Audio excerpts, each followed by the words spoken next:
Estamos dando início ao Nova Onda em Foco. Vem com a gente que tem conteúdo bom aqui. Bom, nós estamos aqui hoje com Jorge Gama. É advogado, ex-vereador de Nova Iguaçu e ex-deputado federal, com a trajetória marcada pela atuação política em defesa da democracia e dos direitos civis. Seja muito bem-vindo, Jorge. Eu é que tenho a oportunidade de agradecer ao programa, a você, Fabrício, a você, Cássia, de me convidar para poder participar de um papo com os seus apreciadores. Portanto, me sinto honrado em poder estar participando do programa que é um programa reconhecido, é um programa que tem prestígio, porque informa com seriedade. Está aqui, Nova Onda em Foco, informar, conectar, dar visibilidade. Esse é o que nós precisamos, a melhoria e a qualidade da informação. Muito obrigado. A gente que agradece, Jorge, tô aqui com a Cássia, o programa Nova Onda em Foco está disponível lá no YouTube do estúdio Nova Onda. E muito prazer tê-lo aqui, porque no próximo dia 25 você lança o seu livro e a gente está aqui para falar um pouco sobre ele, né? A política em estado de alerta, quando nem os fatos convencem. Aí eu já queria saber de você o porquê desse título e da onde surgiu essa ideia de reunir esse material e fazer essa publicação. Fabrício, o título, Cássia, surgiu de uma inquietação em função das questões políticas que nós estamos atravessando. São grandes as dificuldades institucionais. Há um desencontro entre os poderes, há uma falta de entrosamento, a questão democrática está prejudicada, ela vem sofrendo abalos que são pequenos, mas eles vão se acumulando. E eu faço colunas diárias, semanais, perdão, no Correio da Lavoura, no Jornal Hoje e no GP Baixada News. Então, ao reunir, são colunas isoladas que se perderiam no cipoal aí de informações que hoje nós temos. Então, eu resolvi, conversando com o professor Ricardo Bernardes, da editora Semeando Letras, ele me convenceu que nós deveríamos fazer um livro. Eu digo, mas eu não tenho material para isso ainda. Não, tem sim, eu tenho pesquisado. E fomos para essa parceria e o livro está pronto. Por que lançá-lo na Câmara? Há 50 anos, em 1976, eu fui eleito vereador em Nova Iguaçu. E eu conversei com o presidente da Câmara e a própria Tereza Petzold, presidente da Arcádia, que é uma entidade da qual eu faço parte, ficaram convencidos que era melhor nós fazermos o lançamento na Câmara. E foi muito bem recebido pelo presidente Márcio Guerreiro, e ele determinou o dia 25 próximo, 25 de junho, de 6 às 8, para fazer o lançamento. Portanto, eu estou muito feliz em poder voltar à Câmara de Vereadores, dando uma pequena contribuição para o debate político. E de lá para cá, desses 50 anos, muita coisa aconteceu na sua história e também na política do Rio de Janeiro, É verdade. né?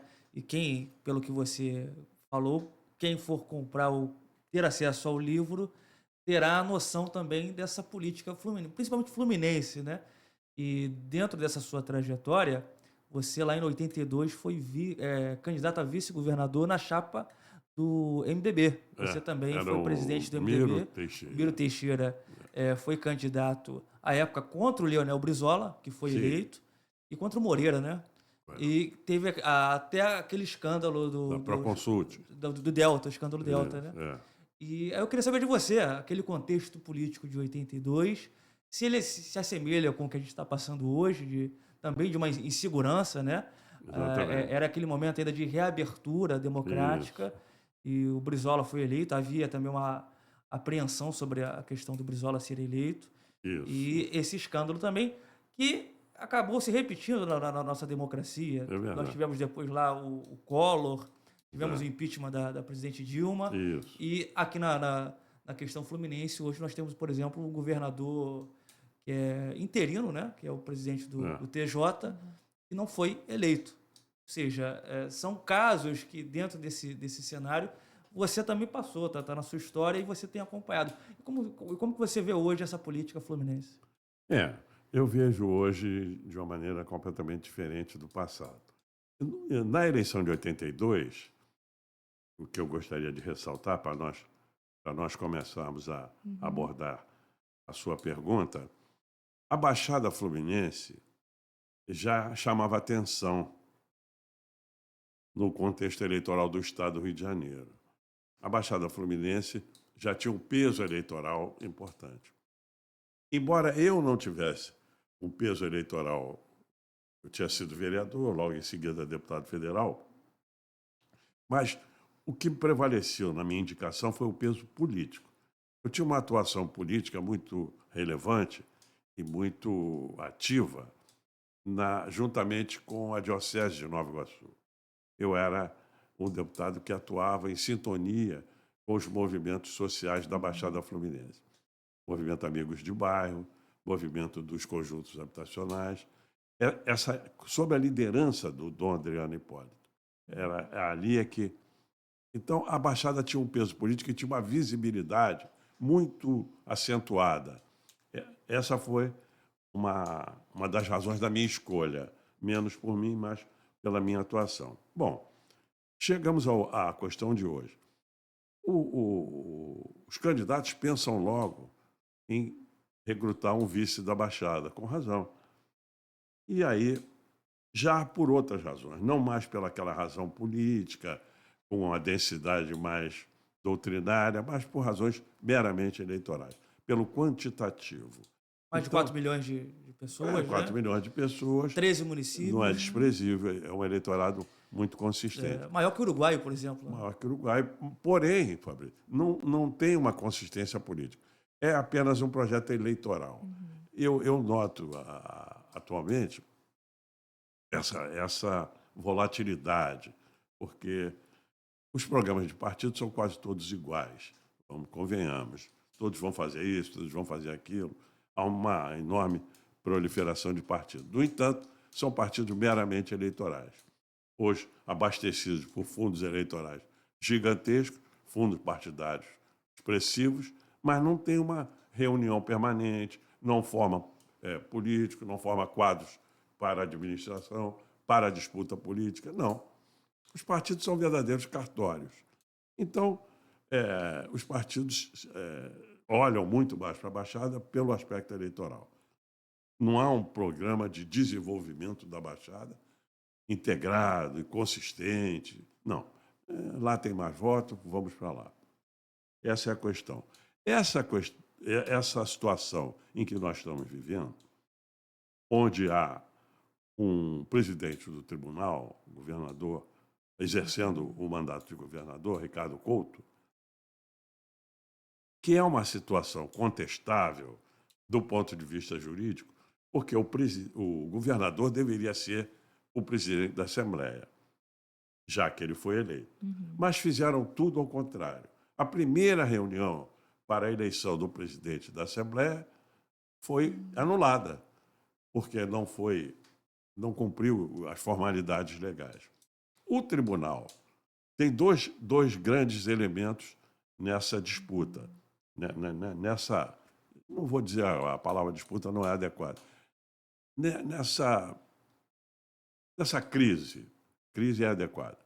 O Supremo Tribunal Federal tem posições sobre determinadas questões relativas a ele. E o TSE tem também posições relativas a ele. Então, as decisões finais, elas ainda não foram tomadas. Tem pedido de vista, e nesse período vai permanecendo o governador Ricardo Couto. Agora, aconteceu uma coisa surpreendente em todo esse período. O governador Ricardo Couto, ele não ficou passivo, ele não ficou assistindo de camarote o tempo passar e vir uma decisão final. Ele está adotando medidas de agrado popular.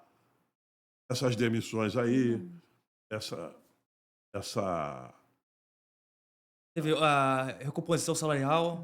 A recomposição salarial? Não, a desapropriação dessa refinaria que está aí A há Refit. anos sonegando, A Refit. Refit, Manguinhos, né? Sim. Ela está sonegando impostos, um passivo ambiental muito relevante e perigoso, e o proprietário mora nos Estados Unidos investindo em petróleo. E conseguiu assinar o Propag, né? A adesão ao Propag E junto ao governo ultimamente o federal. Propag, onde nós vamos ter uma folga no pagamento da dívida nacional. Quer dizer, então, foi um governador interino que tomou medidas que ficaram anos aí sendo postergadas. Portanto, ele acaba se legitimando. Isso é um processo inevitável. Pode não ter ainda uma decisão final, mas na população, de um modo geral, nós estamos próximos da eleição. Sim. A população passou a observá-lo de uma maneira diferente. Há uma aprovação do Há trabalho. uma Isso. aprovação. É. Eu vejo aí, já nas redes sociais, aparece ele já não mais com a caneta, com a vassoura, varrendo. A vassoura é um símbolo muito forte de limpeza, de demissões e tal. E que cada dia aparece gente demitida aí. Então, o governador, o Ricardo Couto, interino, não deveria estar mais ali? Não. Agora, quem teria direitos legítimos para reivindicar, que é o presidente da Assembleia eleito, eles não têm condições políticas para fazer isso. Até porque também ainda não há uma decisão final do Supremo, nem do TSE. Mas eles não têm a atitude, não aparece. Eles têm qual seria a atitude? Pegar o carro e ir lá para a porta do palácio e dizer, vou tomar posse. Eu vi atitudes no passado interessantes. Eu vou contar um caso curioso. Quando houve uma rebelião na Frei Caneca, era o maior presídio do estado da Guanabara, uma crise enorme no presídio da Frei Caneca. O Carlos Lacerda foi, como governador, lá para dentro do presídio, fez uma roda dos presos, sentou no meio e ficou discutindo com eles. São atitudes que o político tem que tomar. Tem hora que você não tem, cabe a você. Eu fiz uma coisa que eu nunca pensei em fazer na minha vida. Quando houve a incorporação do PMDB, PP e tal, o partido que caberia a nós, do PMDB, ficou fechado. Era governador o Chagas Freitas. Ele mantinha o partido fechado. E pela legislação, o partido era nosso. Eu fui obrigado a pegar um chaveiro, mandar abrir, arrombei e tomei posse. Então, e eu magro desse jeito, não tenho força para nada, não, mas tem que ter atitude. Tem horas que não pode delegar mais. E esse quadro que está aí é muito ruim. Ou, felizmente, o governador vai deixar um legado, ainda que pequeno. Cássia? Queria voltar sobre, ele falando na época sobre o bispo daqui de Nova Iguaçu, né? Da sua atuação ao lado do Dom Adriano. E aí, eu queria fazer uma pergunta sobre, foi um marco, né, na extrema-direita na época, como que a Igreja Católica e o senhor articulavam essa defesa das comunidades sem que a censura e o aparo estatal calassem o movimento. Cássio, a pergunta é boa. Foi o seguinte, a igreja sempre foi muito forte. Uhum. Né? A igreja está aí há 2000 anos. E nós tivemos um bispo com muita clareza da situação social do Estado, do município de Nova Iguaçu. E naquele momento existia o Sistema Nacional de Habitação, que era o antigo BNH. E nós chegamos a perceber a existência de mais de 30 mil despejos nos diversos conjuntos habitacionais. Não era normal. Uhum. Por quê? A correção monetária, a inflação que gerava a correção monetária, não conseguia permitir que a família conseguisse pagar as prestações. As prestações ficavam defasadas em função da inflação acelerada. Tinha que encontrar uma solução social. Foi aí que entrou a liderança da Comissão Justiça e Paz nesse período. Eu devo lembrar o nome do Francisco Amaral, que era estadual, meu companheiro de chapa, do Dom Adriano, do advogado Paulo Amaral. Nós começamos a fomentar a criação de associações de conjuntos habitacionais. Para quê? para que elas pudessem discutir a questão. E um belo dia, depois de uma enorme reunião no Colégio das Irmãs, com 4.000 pessoas, nós encontramos uma solução. A solução, porque tinham 3 tipos, 3 categorias de ocupantes. Tinha um morador em atraso, não conseguia pagar. Tinha um segundo que comprou a chave do primeiro e ocupou.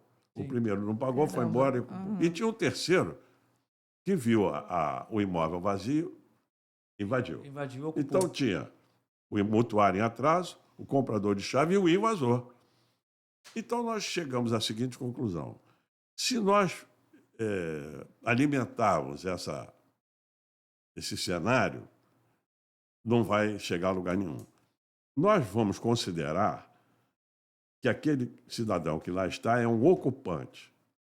E vai se fazer um censo e quem tiver naquele momento, naquela condição, ele ganha a possibilidade de adquirir a casa. Não entra mais ninguém, criou-se uma barreira, mas criou-se uma fotografia daquela situação que ali estava. E fomos levar essa proposta ao ministro Mário Andreasa, na época, que chamou o presidente do BNH e disse, olha, eu estou encontrando aqui uma solução. Quem, até o dia tal, está lá, ele ganha a condição de fazer a operação. Ou de recompra ou de compra, no caso. Recompra, porém, não pelo preço de mercado. Há um desgaste na casa, houve uma enchente no Conjunto Grande Rio, danificou os imóveis. Esse imóvel já foi vendido uma vez, portanto, ele já tem um determinado lucro. Já está precificado também. Já está precificado. E, a partir daí, com uma nova avaliação, com um censo bem feito, definindo quem estava, iniciou-se um processo de renegociação por uma avaliação menor e um prazo maior. A prestação reduziu e 90% comprou e pagou. Então, nós evitamos um despejo em massa, uma situação social degradante e, mais ainda, esse modelo adotado em Nova Iguaçu foi o modelo adotado no território nacional. E a Cássia trouxe uma questão do Dom Adriano Hipólito, nosso bispo bem lembrado aqui na cidade de Nova Iguaçu, mas que também acabou sofrendo pela repressão. Foi sequestrado. E a Catedral de Nova Iguaçu sofreu um atentado. Né? Uma bomba no sacrário. Nós fizemos manifestações, fizemos vigília e fizemos uma procissão, na época, que trouxemos o Prêmio Nobel da Paz, o Pérez Esquivel. O argentino participou da procissão. Quer dizer, houve um movimento de resistência muito grande, as missas eram muito grandes, as reuniões nos conjuntos habitacionais também. Criou-se uma situação em que não se poderia mais recuar. E o próprio sistema entendeu. E mais ainda, nós corremos o risco, em determinado momento, de o nosso município ser transformado em zona de segurança nacional, onde não haveria eleição para prefeito. Como era em Volta Redonda, em função da usina siderúrgica. Em Angra dos Reis, da usina nuclear. E em Caxias, da Reduc. E nenhum desses municípios tinha eleição. O prefeito era nomeado. Nós tivemos quase chegando a essa condição. Apareceu um decreto federal desapropriando uma área de 12 milhões de metros quadrados aqui em Cabuçu, Marapicu.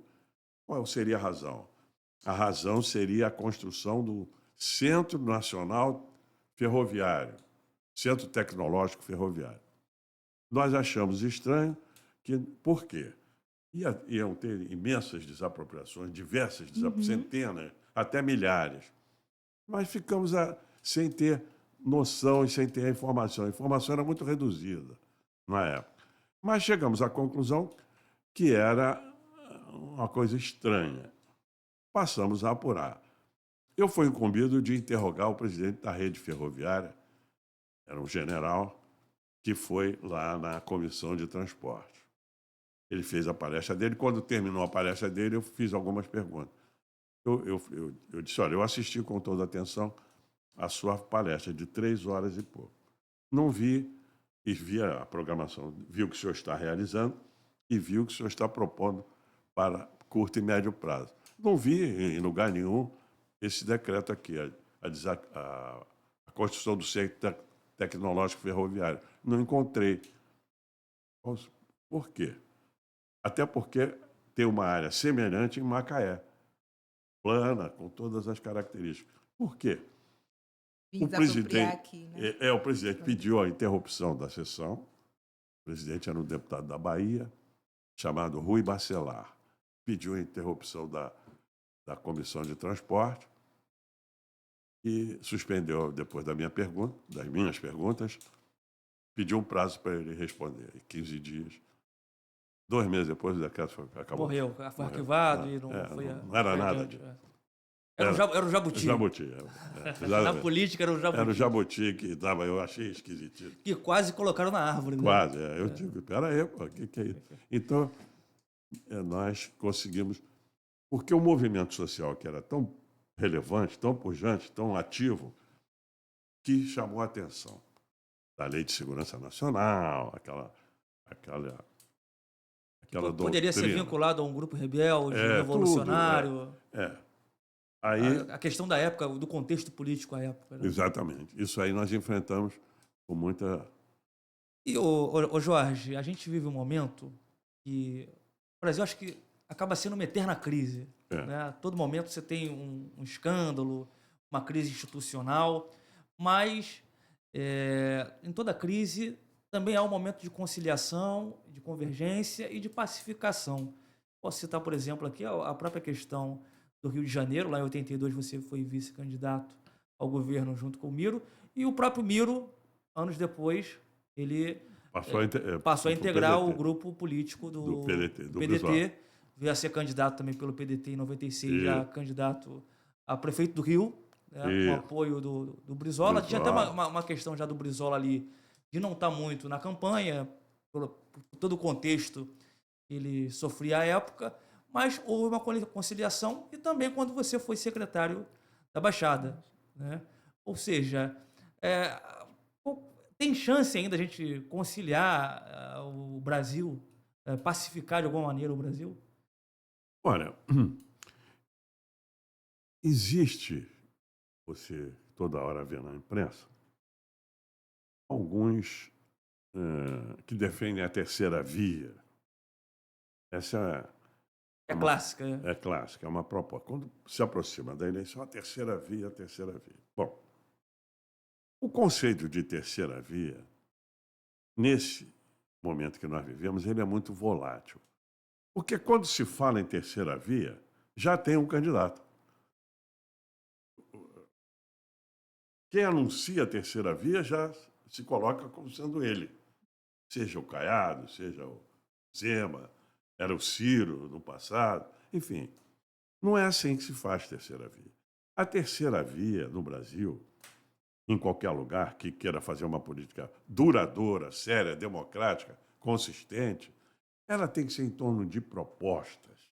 E ela não pode ser às vésperas da eleição. Ela tem que ser amadurecida num debate, amadurecida com seriedade. Quais são os grandes gargalos que nós temos? Primeiro você faz uma radiografia e para cada problema que for aparecendo, você vai propondo a modificação, vai propondo uma coisa que é possível ser realizada. Nada de sonho, delírio e nem de radicalismo. Na medida que você une as pessoas, os segmentos sociais, as lideranças políticas e econômicas, sociais, etc., em torno de propostas, vai se criando um programa de desenvolvimento econômico, político, social, cultural para o país. Então, esse é o elemento da terceira via. A terceira via tem que se primeiro construir um pensamento que possa agregar as adesões. A terceira via não pode ser eleitoral. Ela não se constitui. E eu vou dar um exemplo. Quando se começou o enfrentamento mais direto ao regime militar não foi, vamos enfrentar, fora dos guerrilheiros aí, dos partidos mais radicais, que fizeram as guerrilhas e tal, guerrilha que não ia a lugar nenhum em função da desproporcionalidade da força. Nós começamos a pensar, eu participei ainda jovem, primeiro passo é a anistia. Foram etapas, não foi nada inventado, nem... Depois, Assembleia Nacional Constituinte. Depois, eleição direta para presidente da República. A construção demorou 8, 10 anos. Quando você faz a anistia, e a anistia ganha a opinião pública, e você diz que lugar de brasileiros é no Brasil, e você traz os exilados, e nesse período, em 82, foi eleição direta para governador, os exilados concorrem, ganham, tomam posse, governam, Miguel Arraes em Pernambuco, Brizola no Rio, você ganha fôlego para exigir uma Assembleia Nacional Constituinte. Depois você faz a Constituinte, e na Constituinte você obriga a eleição direta. Então, é um processo. Terceira via não pode ser como se fosse Não pode ser o terceiro lugar, né? O sou terceiro eu. colocado na pesquisa ali, a terceira via automaticamente não pode ser. E sair, você sair reivindicando em causa própria a terceira via, sou eu. Terceira via, só se for comigo, porque não é assim. A política não se faz assim. Então, se quiser construir uma terceira via, nós vamos disputar essa eleição, ela vai ser do jeito que tiver aí, mas já começar a construir a terceira via para frente. Agora não dá mais. E nesse contexto de terceira via, eu não sei se é uma impressão minha, Jorge, que o Rio de Janeiro ele acabou ficando um pouco fora desse debate nacional. Né? Tivemos tempos atrás, lá no Brasil, a política do café com leite, onde Minas e São Paulo mandava até a ascensão de Getúlio, que mudou a política, mudou, exatamente, a configuração da política nacional. Mas o Rio de Janeiro ele ficou durante muito tempo fora do debate. Isso. E eu vejo que voltou novamente a ficar fora dessa questão mais nacional. Nós tivemos ali um lampejo com o Antônio Garotinho, que chegou a disputar a presidência, né, a eleição nacional. Uma boa votação. Uma boa votação, uma votação expressiva. E antes do Garotinho, o próprio Leonel Brizola. Por que a gente não consegue alçar nomes diretamente ligados à política fluminense, exceto, claro, que o ex-presidente Bolsonaro tem a sua base eleitoral no Rio de Janeiro, mas não é uma figura identificada com a política fluminense. Não há regionalismo. Não é o regionalismo Não é uma política. coisa pessoal dele lá. Sim. Da onde vem essa ausência de líderes políticos aqui no Rio de Janeiro? É uma ausência notável e notada, sobretudo. Nós tivemos algumas oportunidades, mas não prosperou. O Brizola, se tivesse sido eleito, teria sido muito bom. Hoje eu reconheço claramente que entre o Lula e o Brizola seria melhor para o país. O Brizola tinha um projeto de educação muito relevante. Nossa questão da educação fundamental, ela é a principal razão da nossa dificuldade, porque quando você oferece oportunidade igual a todos, você consegue êxito. A educação é que dá isso. A educação é que fornece essa capacidade de você nivelar todos e depois dar a partida, cada um vai ter o seu sucesso. Uns serão mais queimados, outros não, mas a oportunidade inicial foi essa. O Brizola teria. No caso do Lula, não é assim, é uma coisa muito difusa. O Rio de Janeiro perdeu essa capacidade para São Paulo, perdeu para Minas, com a eleição do Tancredo, deslocou um pouco para Minas. A eleição indireta do Tancredo deslocou para Minas e acabou indo parar na mão do Sarney. Então, nós perdemos esse protagonismo pela fragilidade das nossas lideranças. As lideranças que... Por exemplo, o Brizola... Você acha que a mudança da capital interferiu também nesse processo? Não? A mudança da capital interferiu. O Rio de Janeiro ainda não foi a história do Rio de Janeiro ainda não foi analisada do ponto de vista histórico e político como deveria. Nós fomos capital da República, nós fomos Estado, o primeiro, o Estado da Guanabara, é uma cidade-estado, a primeira do país, a mais relevante do país, e depois voltou a ser município, o Rio de Janeiro. A fusão poderia ter impulsionado a nossa trajetória política. Por quê? A fusão trouxe o velho estado do Rio de Janeiro, produtor de petróleo, produtor de água, com uma capacidade econômica muito grande, associado a uma metrópole vitoriosa e consagrada internacionalmente, que era o estado da Guanabara, o Rio de Janeiro. Mas essa fusão, ainda assim, não gerou lideranças que pudessem ter a dimensão nacional. Eu vou citar um nome aqui, não gostaria de citar nomes, eu procuro sempre trazer as teses, sem abordar Os nomes, fatos, mas né? os fatos políticos, Sim. as situações políticas. Em dado momento, o político como o Sérgio Cabral ganhou uma densidade, foi senador da República, foi do Rio de Janeiro, conheceu bem a política da capital, conviveu com setores intelectuais, ele nasceu ali no Pasquim, ele é neto do Pasquim. Nascedouro do Pô, na casa Sérgio dele. Cabral Pai. Na casa dele era frequente.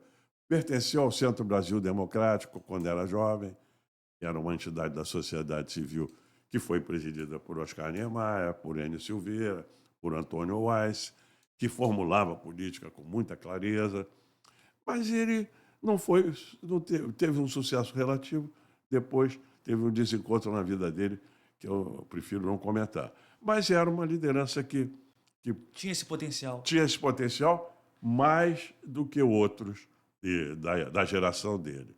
Portanto, dali nós não fomos bem. Depois houve uma decadência muito grande na escolha dos candidatos a governador, dos próprios deputados estaduais, há uma forte tendência eleitoral, marca eleitoreira, mas não tem uma percepção institucional mais sólida, uma defesa do desenvolvimento econômico.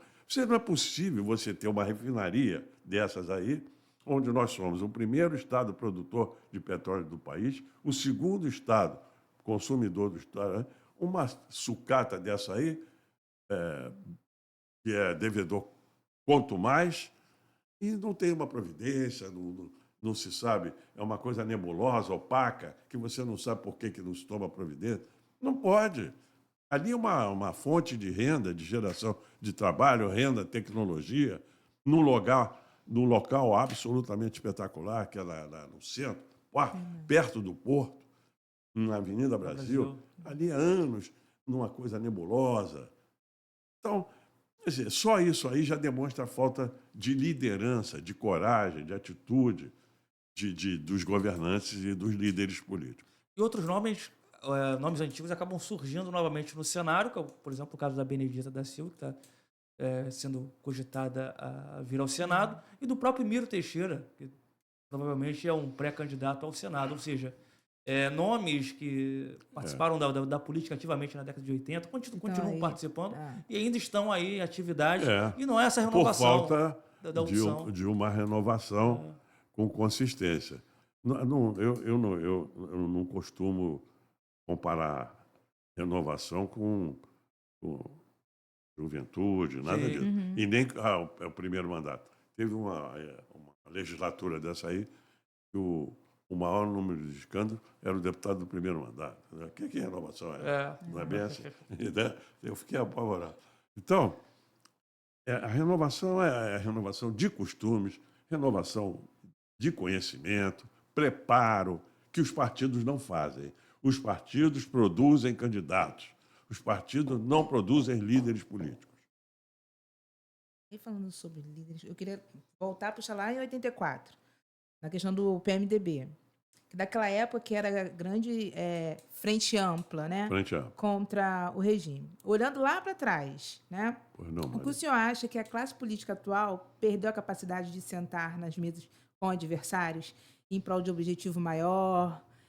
Como que você está com esse olhar agora sobre essa transição, principalmente da época que era com Tancredo Neves, eu quero que você, com o olhar de agora. Veja bem. Cássia. Tudo muda. Na transição de 84 É. A cara. chamada Nova República. Sim. A Nova República foi liderada pela eleição indireta do Sarney, do Tancredo Neves. Falece o Tancredo, assume o Sarney. O Sarney governa com uma constituinte em andamento. Uma constituinte em andamento. Havia uma insegurança ali também, né? Havia uma insegurança. O Sarney tinha 6 anos de mandato, passou para 5, por iniciativa própria, isso devemos registrar, e a Constituinte foi se desenvolvendo no Congresso Nacional e o Sarney no Executivo. Muito bem.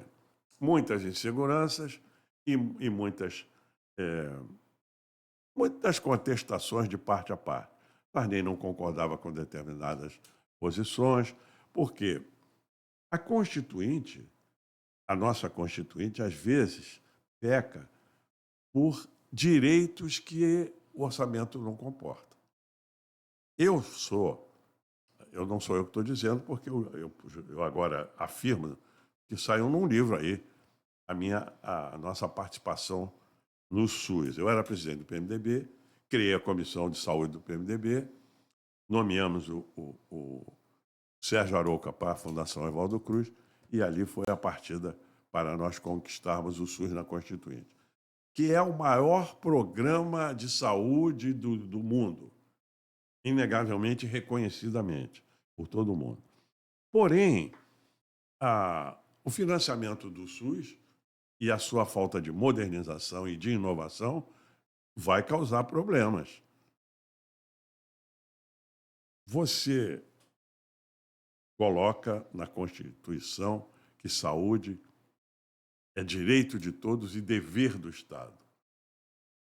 Faz a lei do SUS, de 1990.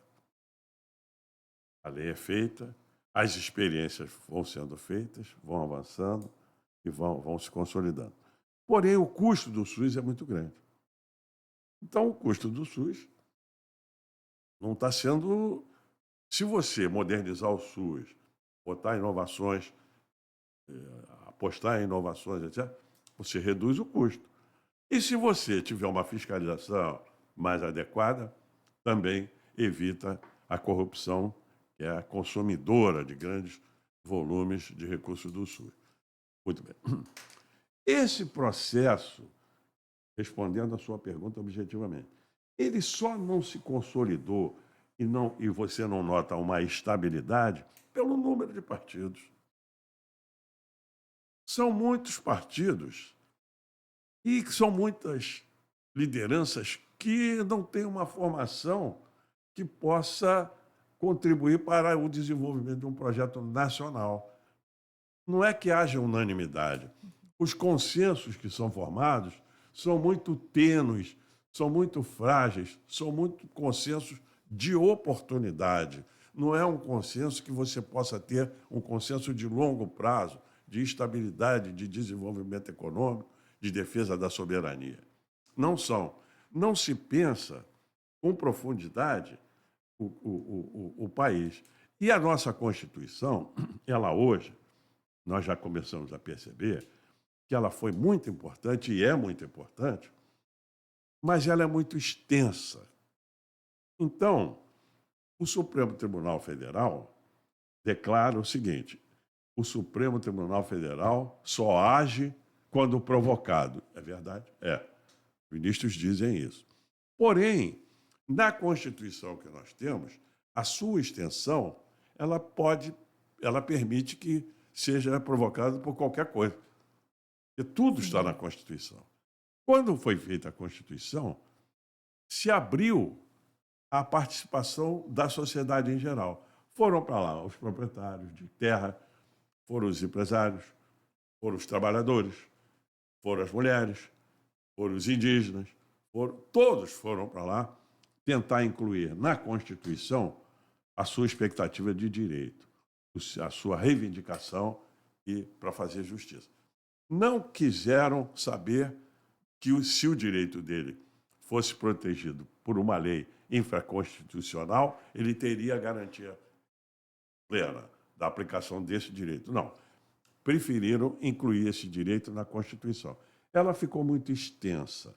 Então, hoje, um partido pequeno, com pouquíssima representação, que está no Congresso Nacional, se ele perde uma votação de uma tese que ainda não tem o consenso, de uma tese que ainda, não vou dizer esdrúxula, mas ainda está muito fora da média do entendimento da população, ele vai ao Supremo e recebe uma medida liminar monocrática.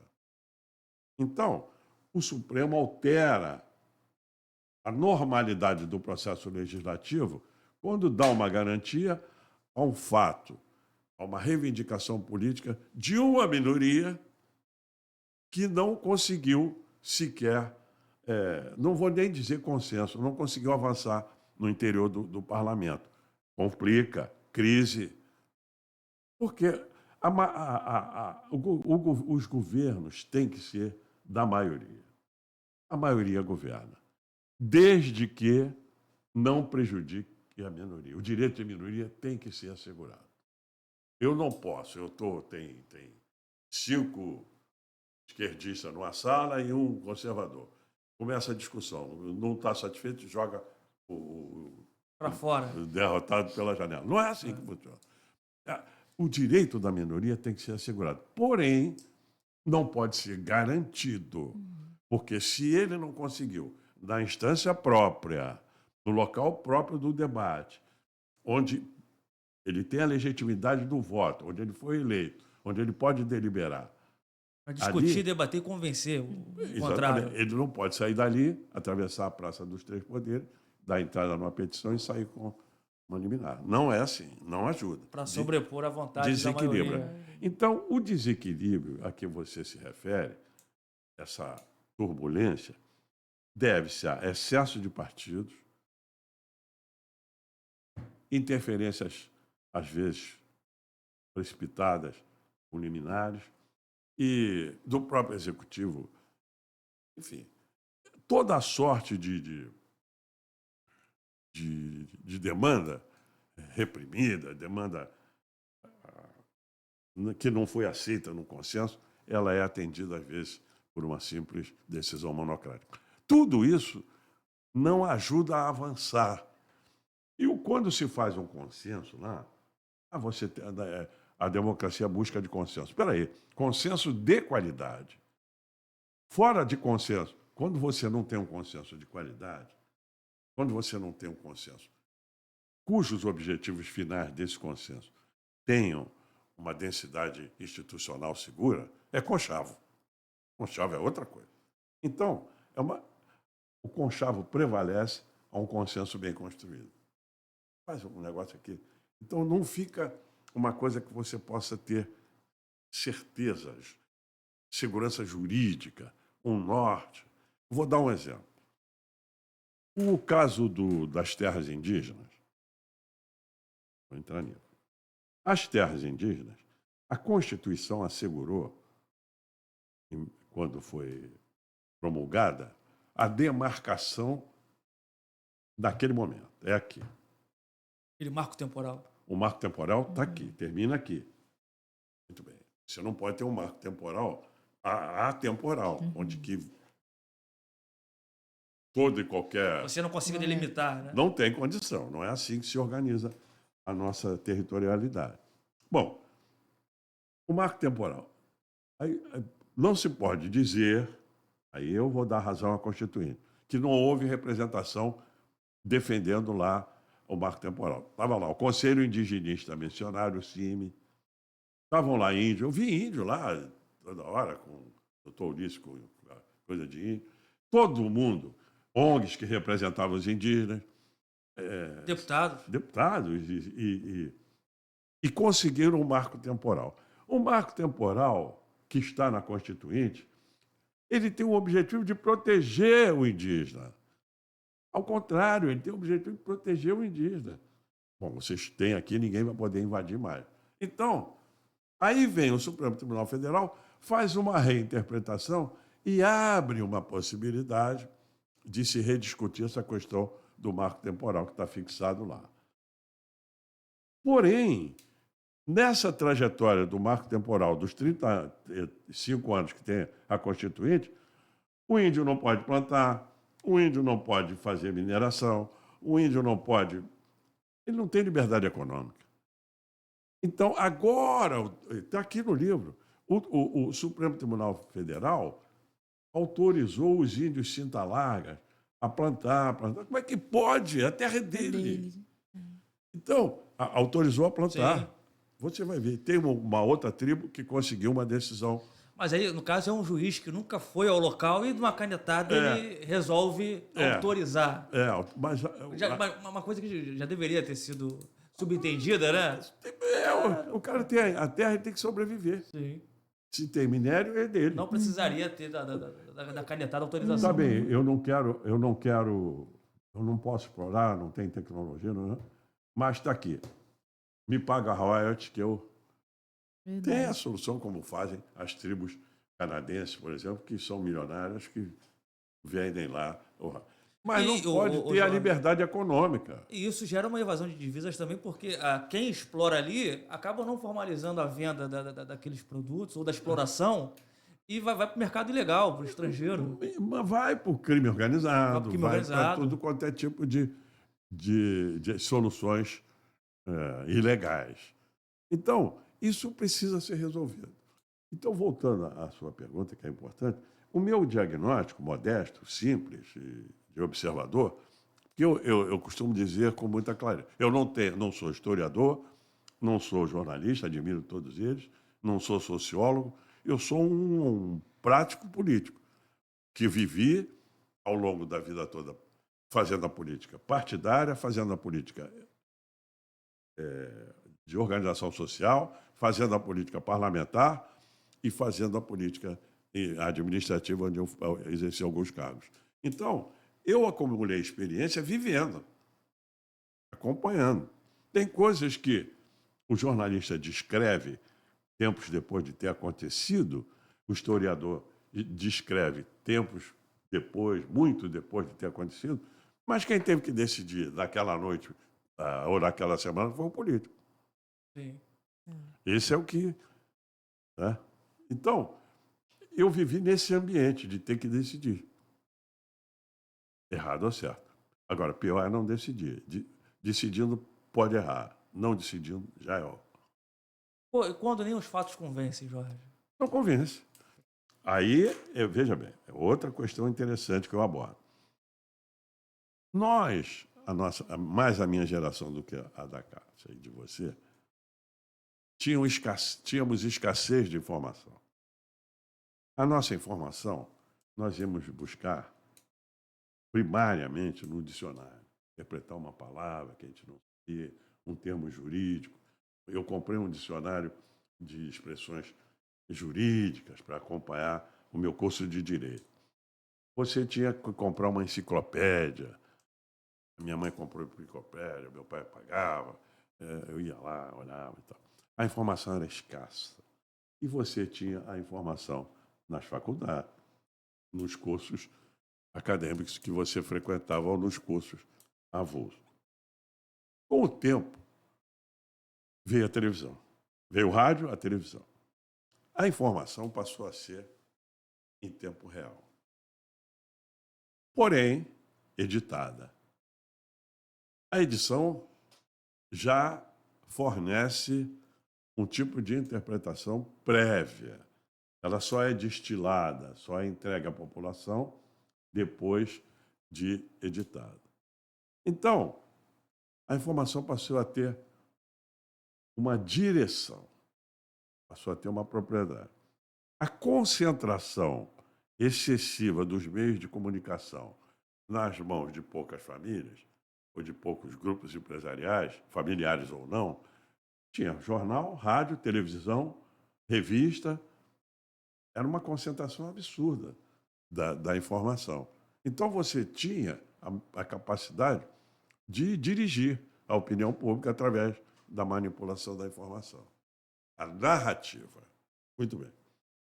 Com as redes sociais, essa questão foi abolida. A narrativa hoje, ela é democratizada. A narrativa hoje, ela está aí para quem quiser fazer. Nós estamos aqui construindo uma narrativa.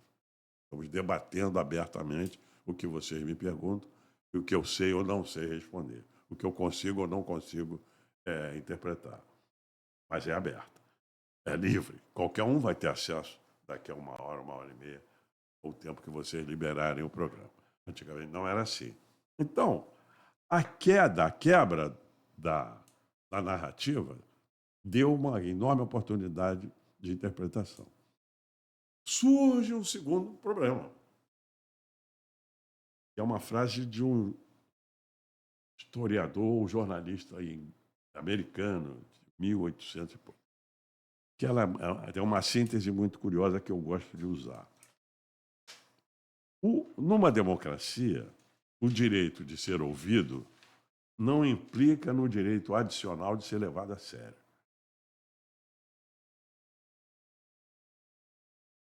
Você pode ser ouvido. Você tem o direito de ser ouvido. Mas Eu, por exemplo, e acredito que vocês também têm problema aí que você ouve. Sim. Então, aí é que entram nem os fatos convencem. Porque tem cara que não deixa nem o fato convencer. O fato é fato. O doutor Ulisses Siri chamava o fato de Sua Excelência o fato. Sim. Porque o fato ele tem uma importância enorme. Mas tem gente que ignora o fato.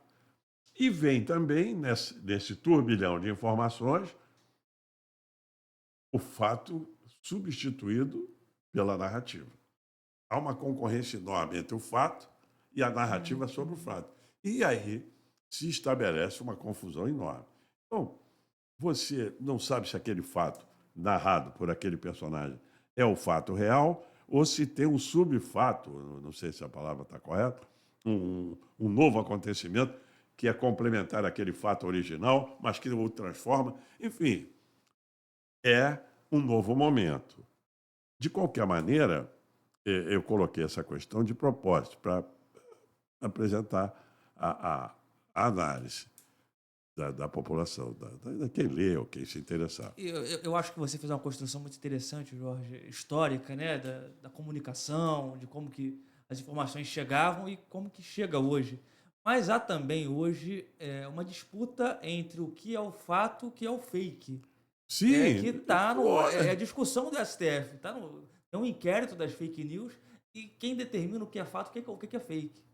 não, o direito de ser ouvido numa democracia não implica no direito adicional de ser levado a sério.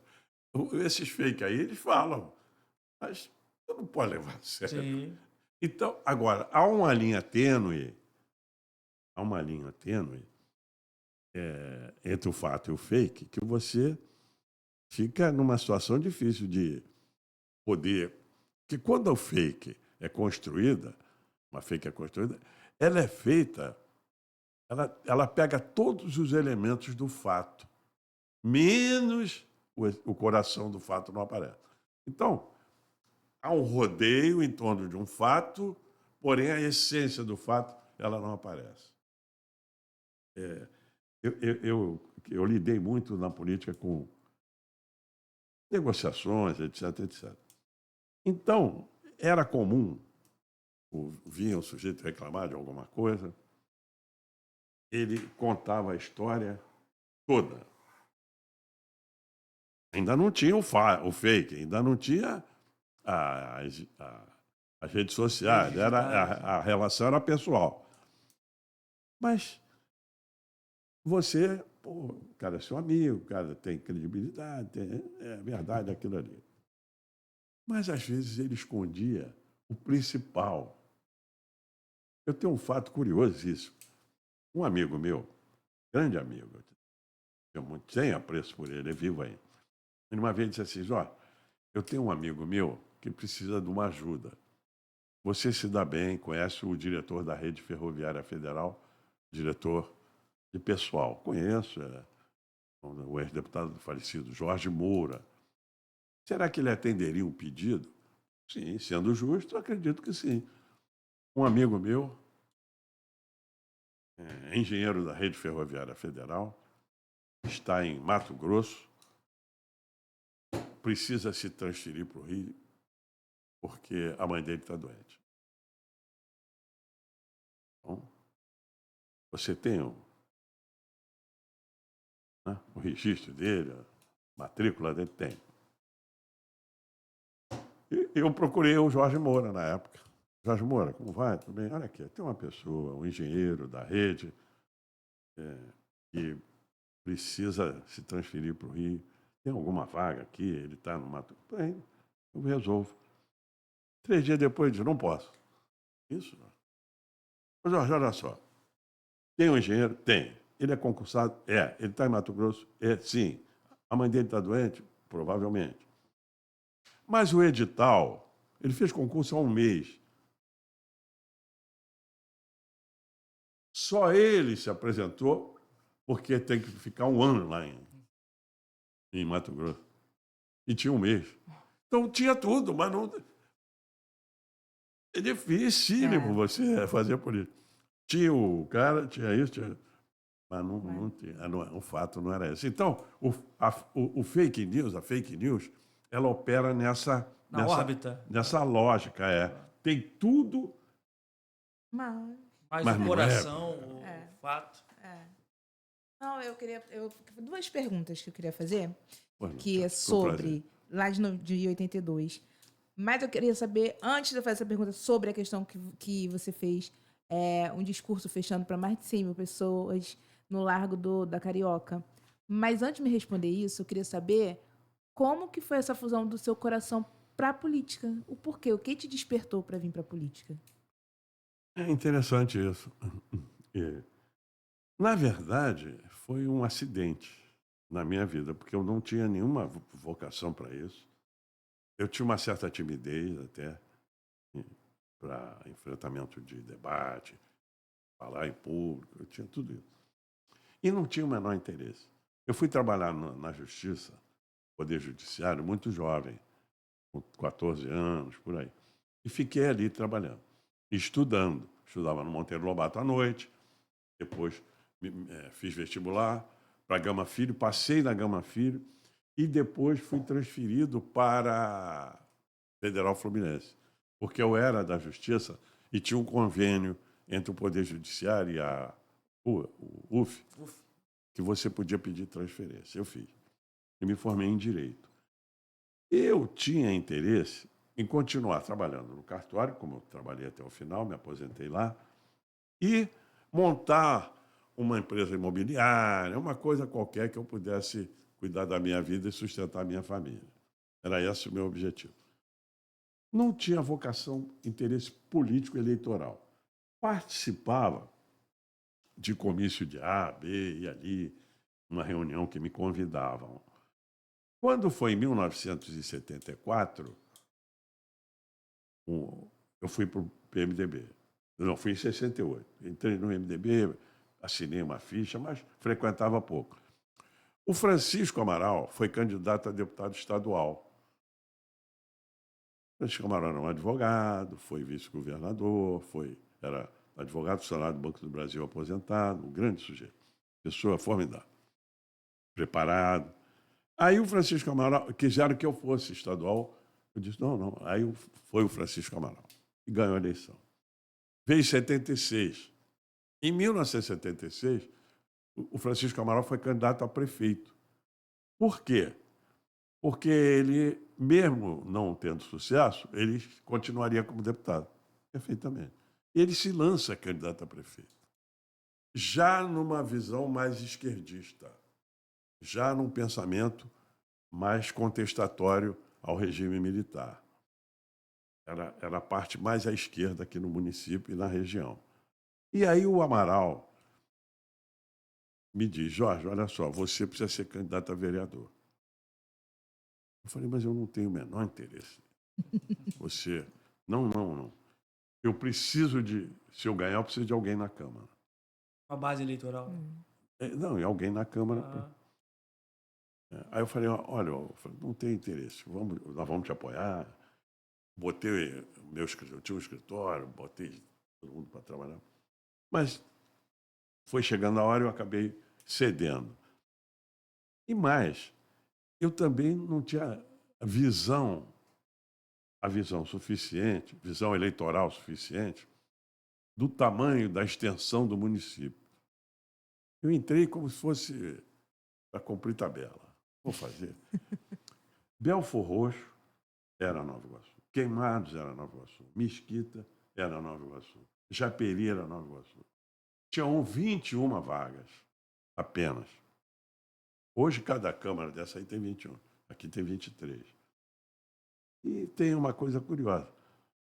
Eu não sabia, não tinha essa avaliação mais completa do cenário eleitoral do município, de forma nenhuma. E fui candidato. Quando eu comecei a me inteirar, comecei a perceber, nas conversas, Mesquita fazia 3 vereadores. Belfor Roxo, 3. Queimados, 3. Mesquita, Japeri. 1. É um português, nem sei como é que esse português conseguiu ser candidato. Ele vinha de trem, Armando Dias. Se tivesse 12 urnas em 12, 13, em Japeri. 90% era dele. Impressionante. Vinha de mar, de parte, vinha de trem. Não faltava. Vinha todo dia a Câmara. Mesmo não tendo sessão, ele aparecia aí. Adorava aquilo. E Miguel Couto, o Celso Valentim. Que deixou Então, recentemente. já estava eleito. Então, na verdade, sobrava aqui para o centro, onde eu habitava, 2 ou 3 vagas. Se eu tivesse visto antes, eu jamais entrei. E, curiosamente, tive uma votação extraordinária. Eu fui o segundo mais votado do MDB. Nem eu sei como. Não estava na rua, Jorge, é candidato, sou. Foi quase folclórico. Foi quase um candidato culposo, né? Era voto. E o meu irmão, o falecido irmão, queridíssimo irmão, Luiz Otávio, era oficial de justiça. Eu falei, Luiz Otávio, o que você acha? Ele falou, nós vamos ganhar essa eleição, tu não acredita. Eu contei um cara lá, não sei aonde, vai votar em você. Para com isso. O negócio pegou de verdade. Pegou e sem. Não tinha papel. Foi orgânico. Foi orgânico, foi crescendo. E uma vez chegou um cidadão lá no escritório, era um engenheiro da rede ferroviária. Não tem papel aqui, eu quero fazer propaganda, nem papel não tem, o que está acontecendo? Eu digo, olha aqui, você quer votar e ainda quer papel? Dá o teu jeito. Na outro dia ele veio com a bolsa cheia de papel. Coisas inacreditáveis. E eu ganhei a eleição. E 2 anos... Não, quando eu ganhei a eleição, outra coisa curiosa. Antes de tomar posse, eu quis ser o presidente da Câmara. Nós fizemos 11 vereadores, o MDB, e a Arena fez 10. A presidência cabe ao partido que tem maior. Mas me vetaram lá, botaram, na época, o Oswaldo Lima era deputado, botou um vereador de Queimado, Mauro de Castro. Figura interessante. E eu não fui, não consegui ser o presidente. Aí eu me reuni com 3 vereadores, José Américo, Arruda Câmara e Almir Cordeiro. Num jantar, e disse assim, olha, antes de tomar posse, vocês querem fechar comigo porque eu vou ser candidato a deputado federal. Uma loucura completa. Não sei se eu queria ficar livre daqui, não me lembro o que era. O que está acontecendo comigo? E me elejo deputado federal com 38 mil votos. Inacreditável. Andava na rua. E entro depois, nesse período, nesse movimento de igreja. Aí a coisa vai. Viro candidato a vice-governador. Você vê, a trajetória foi... Presidente do partido? Não, elegi presidente do partido. O partido foi interessante isso. O partido tem cada história interessante, porque eu procuro o Miro quando nós perdemos. Quem foi o candidato aí? Foi ele. Digo, Miro, você, como é que vai ficar o partido? O Chagas já estava envelhecendo, já estava abandonando a política. O Miro, não, eu vou ver, não sei o quê e tal, vou viajar, quando eu voltar, eu vou examinar, mas não notei interesse. E as coisas foram se encaminhando em minha direção. As reuniões que eram feitas, o meu nome foi começando a ganhar Musculatura. musculatura, unanimidade e adesão. Aí fizemos a chapa. O Brizola se mete na convenção para não deixar, não sei porquê. E aí, mas eu ganho a eleição e me elejo presidente do PMDB. Campanha das diretas, campanha da anistia, campanha da Constituinte, campanha do Tancredo. Todos esses acontecimentos, reunião para a construção do SUS, ocorreram no PMDB do Rio de Janeiro, sob a minha gestão. Foi inacreditável o conjunto de acontecimentos para os quais eu não contribuí com nada, a não ser com a presença. Mas as coisas convergiram para aquele momento que você Sim. está ali e... Agora, tinha que ter uma coisa que eu sempre procurei ter. Ouvir muito. A sede do partido, que é na Almirante Barroso, 72, 8º andar, que eu tive que arrombar vivia cheia. Todos eram atendidos. Saí de lá 9 horas da noite, cansado. Vai conversar. Vi um cara de Porciúncula. Levou horas para chegar aqui, né? Ora, chega aqui e não é atendido. Não é assim. Não tinha fundo partidário. Não tinha fundo eleitoral. O primeiro, quando eu me elegi, fui tomar posse na segunda-feira, a eleição foi na Assembleia. Convenção duríssima. Na segunda-feira eu fui ao partido. O primeiro sujeito que apareceu no partido foi o síndico querendo receber Os atrasados, os vencidos. que era condomínio, o partido era nosso. Pô, meu Deus, como é que eu vou fazer? Eu pensei, eu vim para cá e falei, eu não fico 10 dias nisso aí, meu Deus, onde é que eu fui me meter? Mas foi construindo. E teve relação com o doutor Ulisses nesse período? Muito. Tem um fato curioso, muito.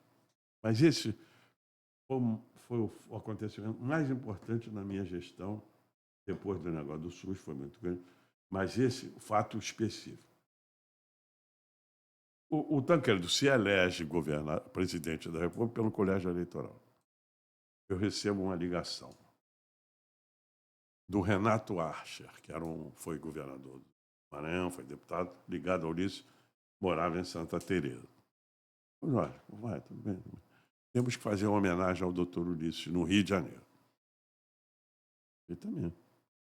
Qual o tipo de homenagem? Não, temos que fazer um grande encontro, porque ele corre o risco de não se eleger presidente da Constituinte. Eu, mas como? Não, vão lançar um candidato do PMDB, portanto, o regulamento o regimento está perfeito.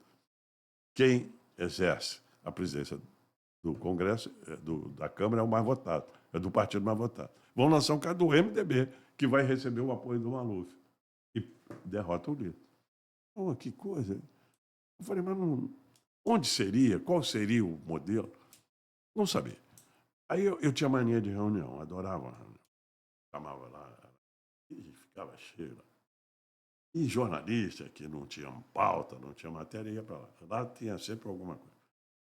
Eu faço a reunião, aparece eu estou anunciando que nós vamos fazer uma homenagem ao doutor Ulisses Guimarães. Rapaz, não, muito bem, é um grande brasileiro, tudo isso é verdade. Aí tem sempre né? Chega atrasado e quer ser esse tem que ser um jantar no Copacabana Palace. Perfeitamente. Tá bom. Audidíssimo. Não tem nem votação, aclamação. Fui embora para minha sala. Chamei ele, terminou a reunião. Mas jantar no Copacabana com que dinheiro? Mas não tem dinheiro? Claro que não. Meu Deus, você não fala nada? Não, você não fala nada, não. Você entrou, sentou e Propôs nem me consultou. E agora? E agora, vamos ver isso aí e tal.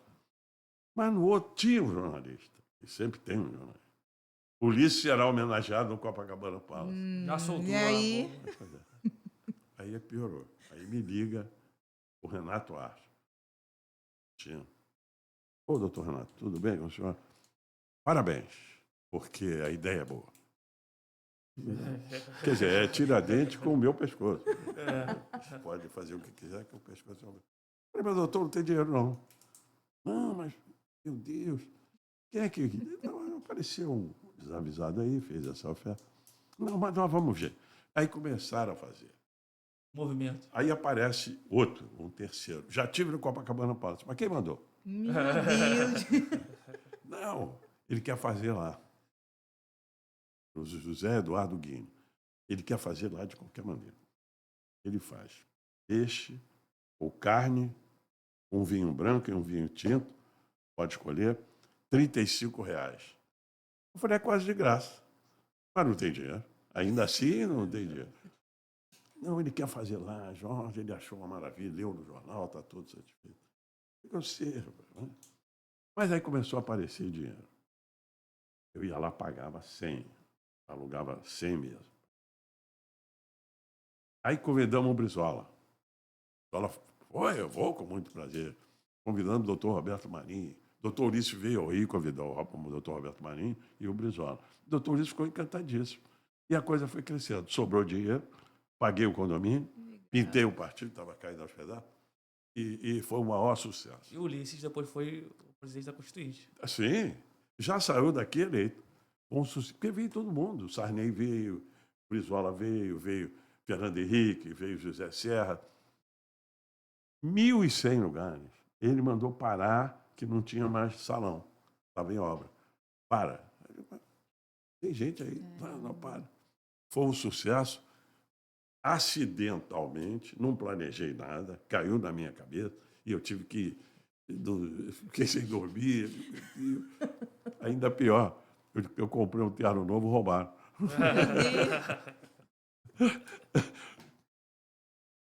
Que legal. Deixei no carro. Quando eu vi, cadê o teatro? Pô, E agora a gente chega no finalzinho, vamos falar sobre o livro, né? Que são 50 Achei anos. um exemplar aqui. Ó.